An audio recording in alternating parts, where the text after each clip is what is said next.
never made it, but I know what it takes. I'm motivated by a mix of emotion. Got my statement, and I'm reading it slow so I can understand it fully. Appreciate my standing, go out of this world and right on time.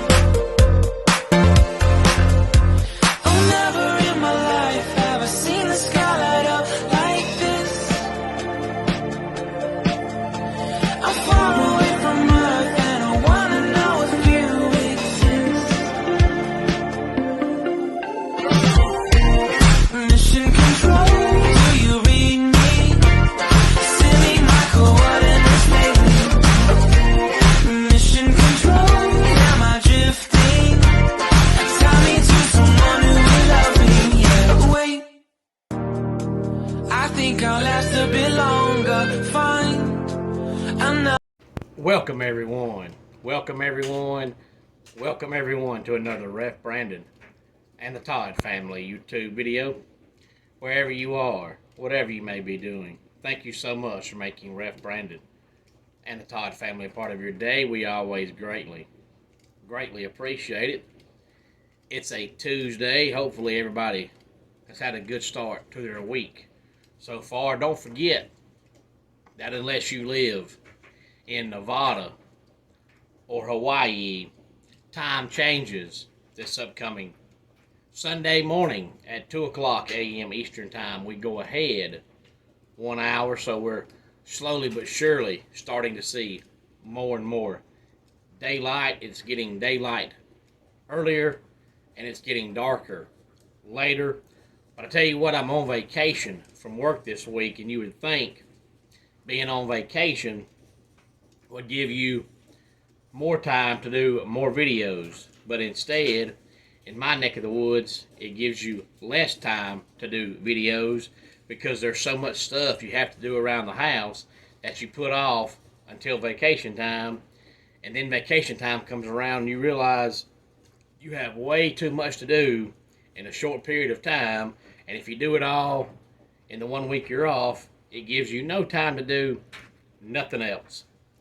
So that's why I have not done a video in the last couple of days, but back at it here on this Tuesday and Sunday afternoon.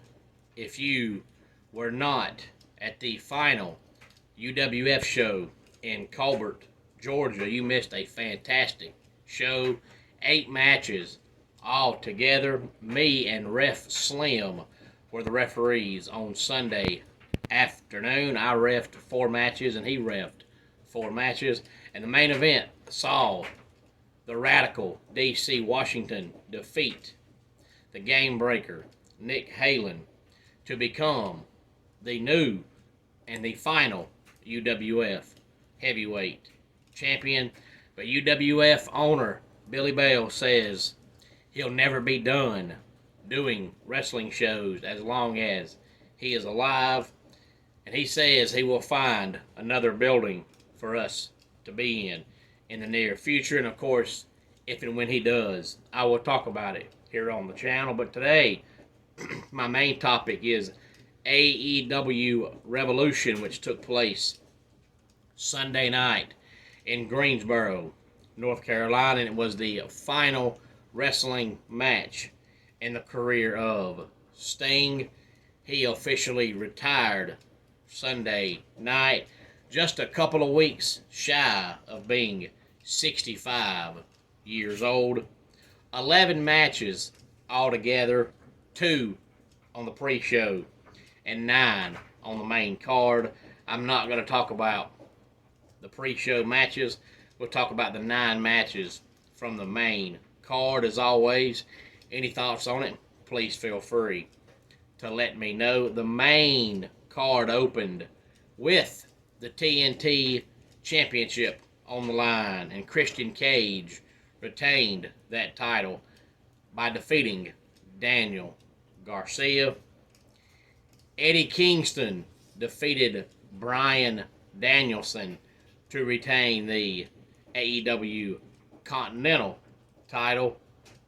Wardlow won a All-Star Scramble to earn a future world title shot. It was Wardlow along with 7 other participants. So somewhere down the line, Wardlow gets a world title shot. Roderick Strong defeated Orange Cassidy to become the new AEW International Champion. Blackpool Combat Club members Claudio Castagnoli and John Moxley defeated FTR. Toni Storm defeated Deonna Purrazzo for the Women's World Championship. Will Ospreay beat Konosuke Takeshita in a one-on-one match. Just 2 phenomenal wrestlers in that match. Samoa Joe, in the semi-main event of the evening, defeated Swerve Strickland and Hangman Adam Page to retain the AEW World Heavyweight Championship. And the main event, of course, was Sting. He goes out on top. Sting and Darby Allin, in a tornado tag team match, defeated the Young Bucks to retain the AEW World Tag Team Championships.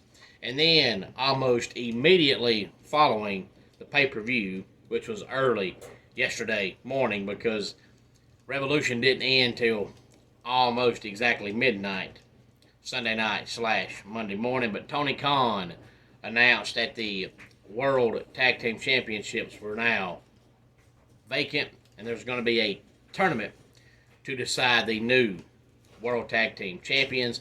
And I mentioned last week here on the channel when I was talking about that match that no matter what they did, the match didn't make sense because the Young Bucks had no business defeating Sting and Darby Allin in Sting's last match. But at the same time, it was dumb to have Sting win when he's a tag team champion and he's not going to be there. So to me, the match should have been Sting and Darby Allin versus the Young Bucks with no titles on the line. But if you're going to have titles on the line and Sting and Darby Allin were tag team partners, why not let Darby Allin handpick who his new tag team partner is going to be? And then Sting can either be for it or be against it. And if Sting is for it, then the guy takes Sting's place, and Darby Allin and that guy are the new tag team champions. That makes more sense than just having Sting and Darby Allin go out there, win the match, and as soon as you win the match, say, well, the belts are vacant. That makes no sense at all. So we'll see who the future AEW World Tag Team Champions are. But as always, Tony Khan does a fantastic job on the pay-per-views. AEW really truly hasn't had a bad pay-per-view in a long time. They've had some better than others, of course. They're not all going to be A+, top-notch, but they really haven't had a bad one in a long time. But then you watch their TV programs, and they're average at best. And a lot of times, the average is putting it kindly. So how Tony Khan can do so good on pay-per-views, but suck so bad on TV, I do not understand. But Revolution was really, really good. As I said, 2 matches on the pre-show. One of them was a 6-on-6 tag team match. And I think that's just AEW's way of trying to get everybody on the roster on the card. There's no reason to have a 6-on-6 tag team match. But they had one on the pre-show. The pre-show was an hour and a half altogether, and it was free on YouTube Sunday night at 6:30 Eastern Time. Again, any thoughts on this, please feel free to let me know. And we are counting down the days to WWE's WrestleMania. It's almost exactly a month away now. We look on our calendars and it's Tuesday, March the 5th. And WrestleMania is coming up on April the 6th and the 7th. So it's almost exactly a month away. So it is coming upon us in a hurry. So this is a good time of the year to be a wrestling fan. Let's go ahead and get our dad joke of the day in here. A woman gives birth to twins, and she gives them up for adoption. One of them goes to a family in Egypt and is named Amal. The other goes to a family in Spain. They name him Juan. Years later, Juan sends a picture of himself to his birth mother. Upon receiving the picture, she tells her husband she wishes she also had a picture of them all. He said, they're twins. If you've seen one, you've seen them all.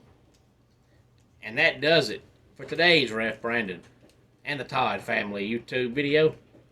Until next time, it's Ref Brandon saying, just like in pro wrestling, life can be over by the count of 3. Tell your friends and family how much you love them. Bye.